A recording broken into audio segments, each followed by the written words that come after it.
Üdvözlöm a Kapcsoljuk be a civil szférát előadás nézőit, azokat is, akik bennünket most élőben követtek, és azokat is, akik majd felvételről nézitek ezt az előadást.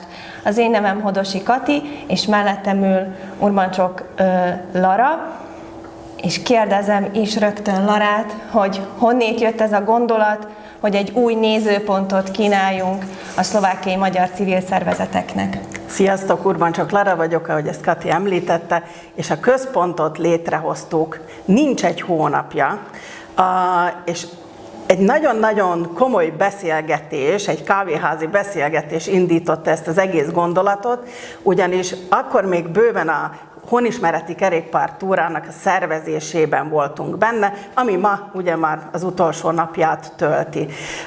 És azon gondolkodtunk, hogy régen mindig is volt egyfajta küldetése, és úgy éreztük, hogy ebben nem csak annyi van, hogy eljövünk, kultúrprogramokat nézünk a biciklitúrán, és biciklizünk, hanem hogy mindig volt egy küldetése. Én 1984-ben kapcsolódtam a honismereti kerékpártúrához, és akkor ugye még az úgynevezett átkosban volt egy ilyen ellenállás az akkori fiatalokban, akik ezt elindították. Egyrészt rendszerellenes, másrészt pedig a magyarság megóvása, megőrzése és a magyar kultúra közvetítése minél nagyobb létszám felé itt a felvidéken, azaz a szlovákiai magyarok körében.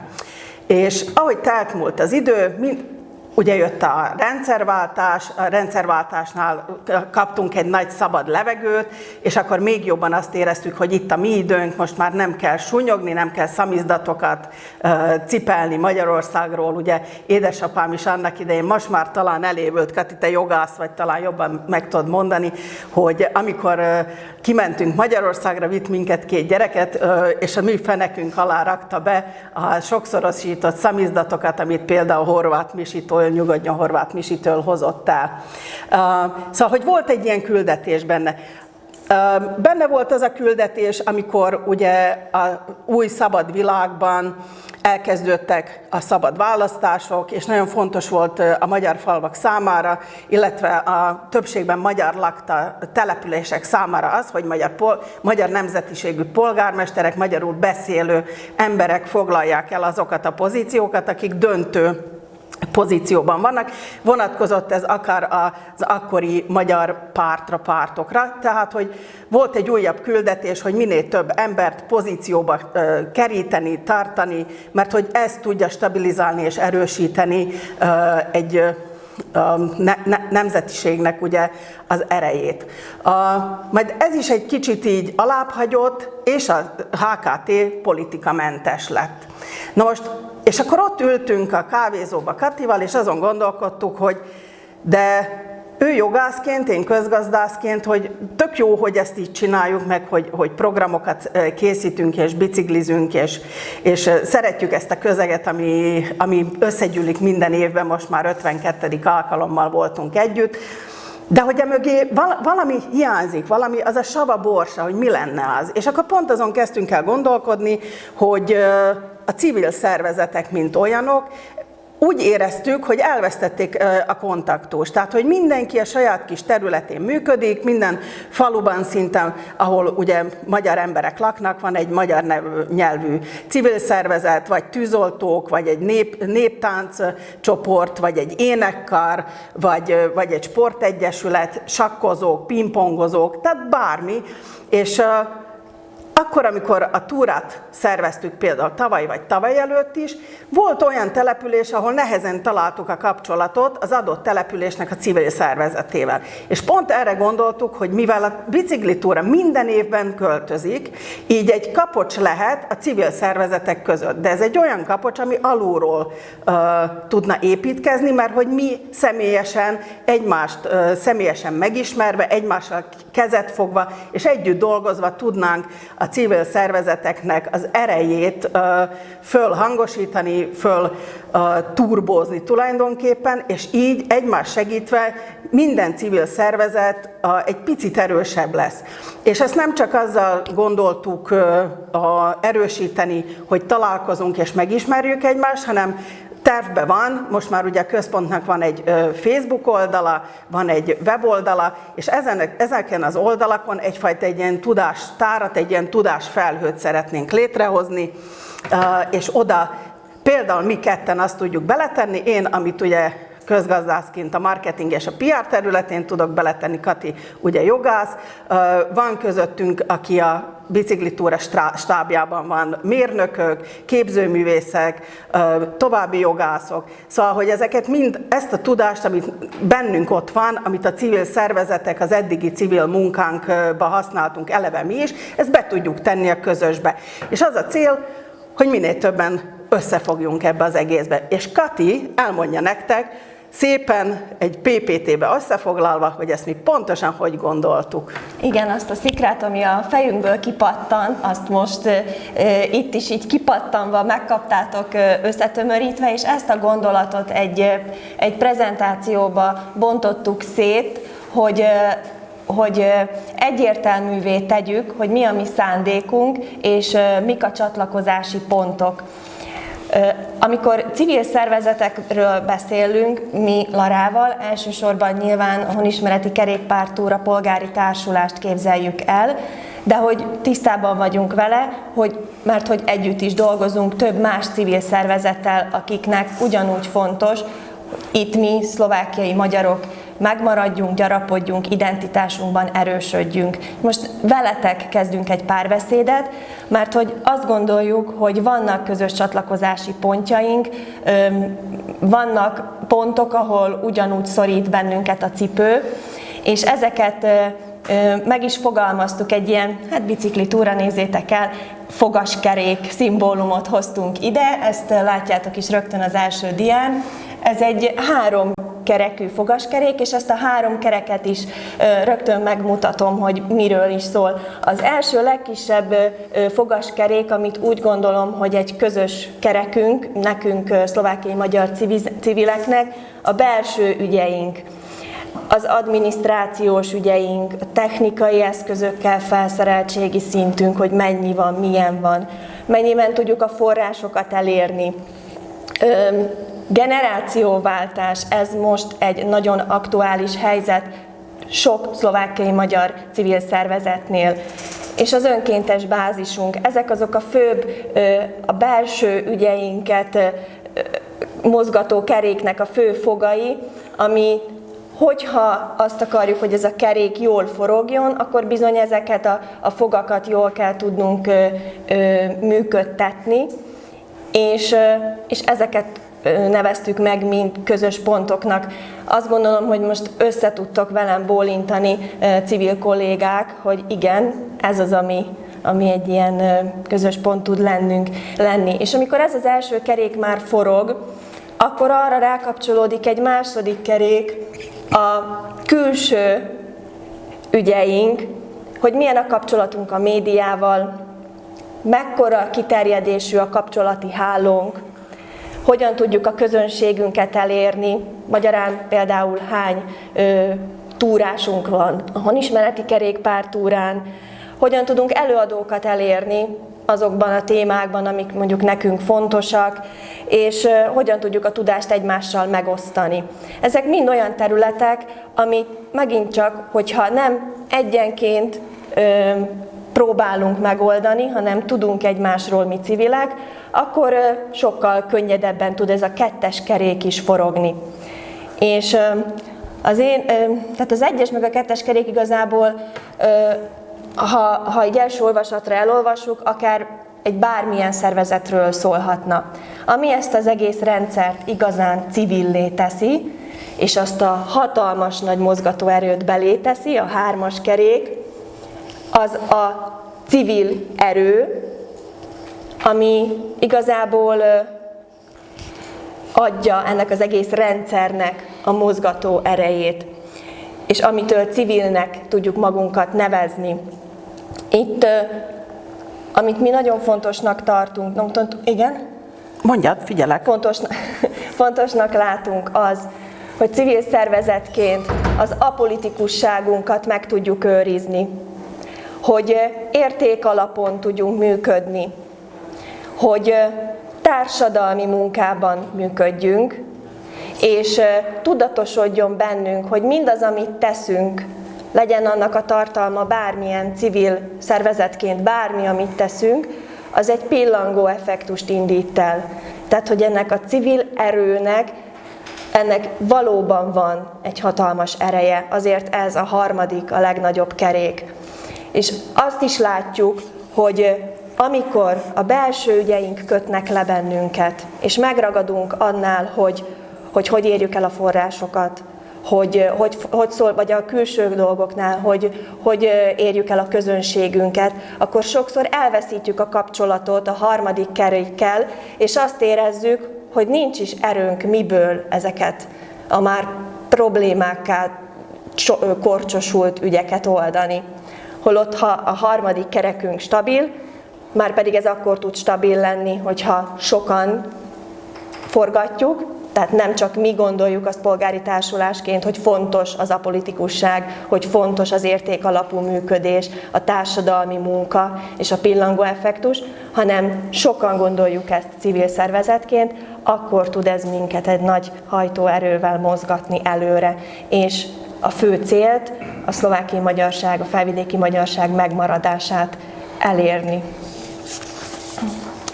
És itt el is érkeztünk a következő diánkhoz, mert hogy Lara kommunikációs szakember, én jogász, de hogy ez azért nem a mi első gondolatunk, ezt azért már mások is előttünk megfogalmazták, hogy így működik egy civil szervezet. Igen, hát azért gondolj bele, Kati, azért mi is már ültünk különböző szervezeteket gyűjtő, esernyőszervezetek hosszadalmas, naphosszat tartó konferenciáin.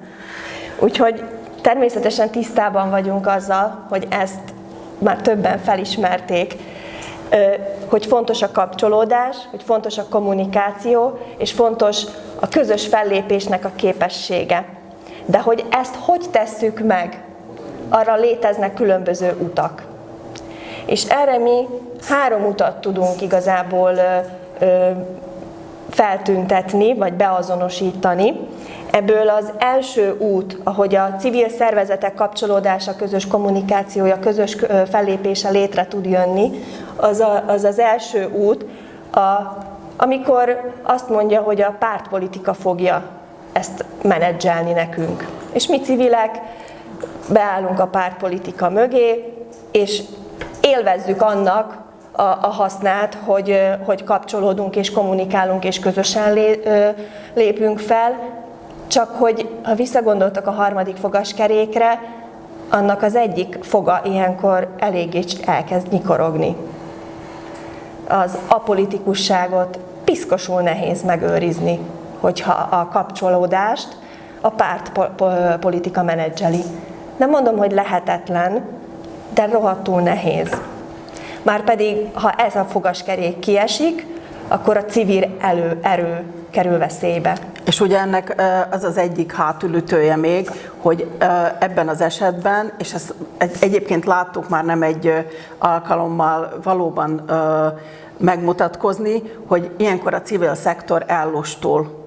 Tehát, hogy nagyon sokszor ezt mankónak használja, és ellustul a civil szektor, és egyfajta ilyen létezésbe fordul át. Nem azt mondom, hogy mindenki, és nem azt mondom, hogy ez pont rád értem, aki te most mindket nézel, de hogyha egy ideje már a felvidéki, illetve a szlovákiai magyar civil szférában dolgozol, akkor erre biztos te is tudsz mondani jó pár példát. Tehát, hogy ez hosszú távon, mint kiderült, nem is fenntartható. Így van. És ami egy ilyen következménye, vagy logikusan belőle következő fejleménye, hogyha a pártpolitika felügyeli és a pártpolitika menedzseli ezt a mi kapcsolódásunkat, közös kommunikációnkat, közös fellépésünket, hogy a források kezelése, a források feletti döntés a pártpolitika dönti el, és innentől kezdve egyfajta lojalitás is elvárható, és ez nekünk, szlovákiai magyaroknak, felvidéki magyarokért dolgozó civil szervezeteknek azért különösen nehéz, mert eleve kevesen vagyunk, és ha ezt még megosztja a politikai lojalitás, akkor az egyébként is nehéz civil munkát szinte lehetetlen civil munkaként végezni.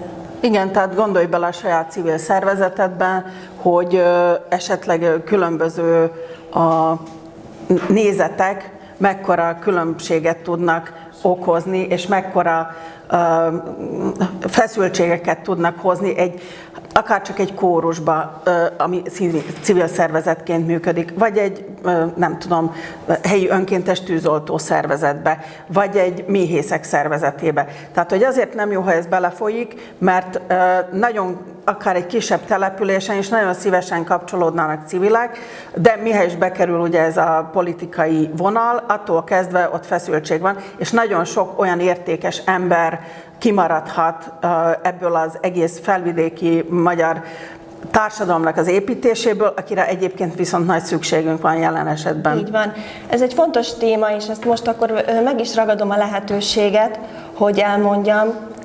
Több olyan témát érintünk ebben a beszélgetésben, előadásban, ami önállóan megérdemelne egy hosszabb beszélgetést, egy hosszabb közös gondolkodást, és erre lehetőséget is kínálunk majd. Ez egyike ezeknek. De nézzük a második utat. Ugye ez volt, hogyha a pártpolitika menedzsel bennünket. Tudjuk magunkat menedzselni úgy is, és erre is voltak már próbálkozások, hogy felülről irányítottan. Valaki közülünk kinevezi magát, hogy ő a szlovákiai magyar civileknek az ernyő szervezete, a kerekasztala, a fóruma, rengetegféle formáció jött már erre létre, ami közös bennük, hogy mind felülről volt irányítva. Tehát felülről valaki azt mondta, hogy tessék, mi itt vagyunk a magasba, és akkor lehet hozzánk jönni.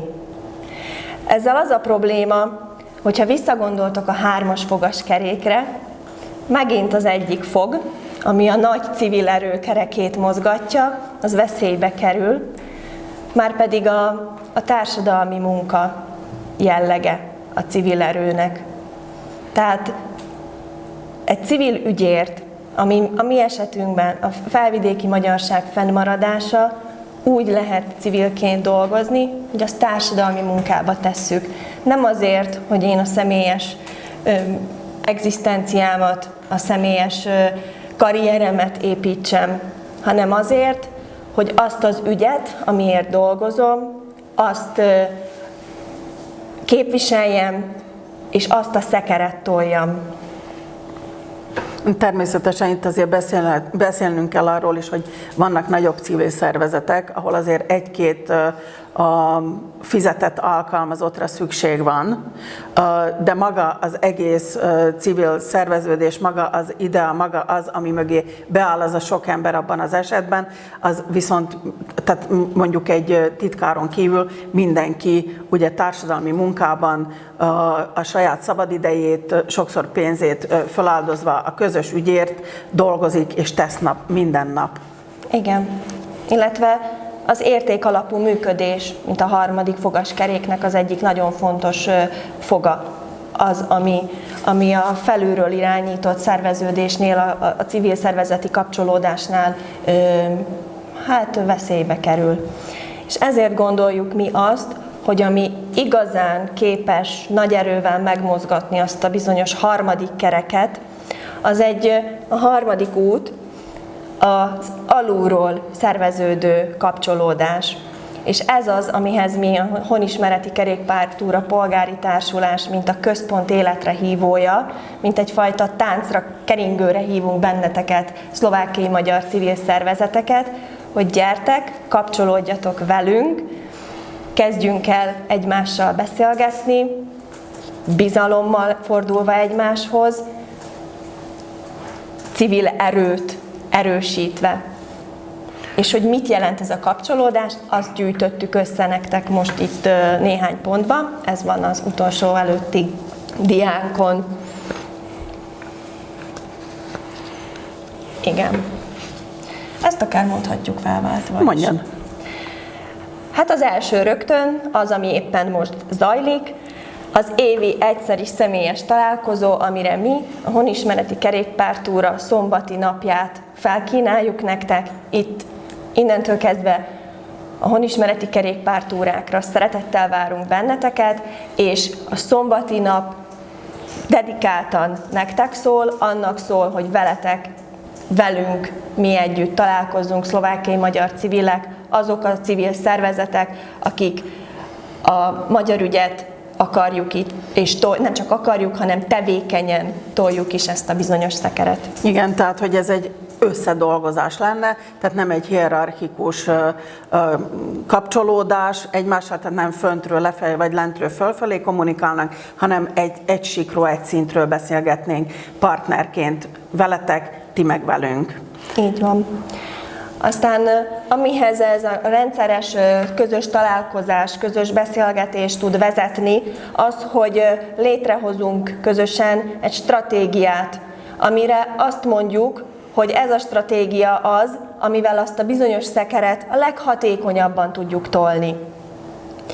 Nyilván ahhoz, hogy ezt a stratégiát meg tudjuk alkotni, ahhoz szükséges lesz, illetve igényünk lesz, illetve nekünk már igényünk van, rendszeresen szakmai találkozókat tartani civil szervezetek szintjén. Ezeket online fogjuk elindítani, ezeket a rendszeres találkozókat, hogy az ország bármely pontjáról kényelmesen be lehessen csatlakozni. Az, hogy ki hol él, vagy hol tevékenykedik, ne legyen akadály, online kényelmesen mindenki be tud kapcsolódni. Természetesen fel tudjuk ajánlani, és fel is ajánljuk, hogy amikor ezek az online szakmai találkozók lesznek, ezek általában vásárútról fognak indulni, ott van egy olyan közösségi terünk, ahol ezt meg tudjuk oldani, és oda, hogyha te szívesen jönnél személyesen is, akkor oda nagyon sok szeretettel majd várunk téged, és ha jelentkezel, természetesen a címet, elérhetőséget mind meg fogjuk adni. Még az első ponthoz annyit tennék hozzá, hogy a honismereti kerékpártúrát azért is gondoltuk egy jó platformnak, ugyanis ez egy vándor tábor tulajdonképpen. Az elmúlt 5 évben például végigjártuk Nyugat-Szlovákiát. Most épp Selmecbányáról hallgattok minket, itt végződik a honismereti kerékpártúra, és jövőre megint egy teljesen más tájegységre leszünk. Ez azt jelenti számotokra, hogy mi végigmegyünk egész Szlovákián, azaz mindenkinek lesz alkalma ahhoz, hogy akár ne kelljen sokat utazni, és tudjon kapcsolódni hozzánk személyesen is, és le tudjunk ülni például szombat este a tábortűzhöz, akár egy közös éneklésre is. Így van. Mindez, amint elindul, szinte természetes folyamányként létre fog jönni egy közös levelező lista, és itt haladunk tovább a pontokon, egy közös eseménynaptár, amivel megelőzzük azt, hogy egymásra szervezzük a rendezvényeket, és egyben segítjük azt, hogy minél többen tudjunk az egymás rendezvényeiről, illetve közös kampányokban is el tudunk kezdeni gondolkodni. Olyan kampányokra gondolok, amik kihangosítják a közös ügyeinket, és közösen tudunk lobbizni is.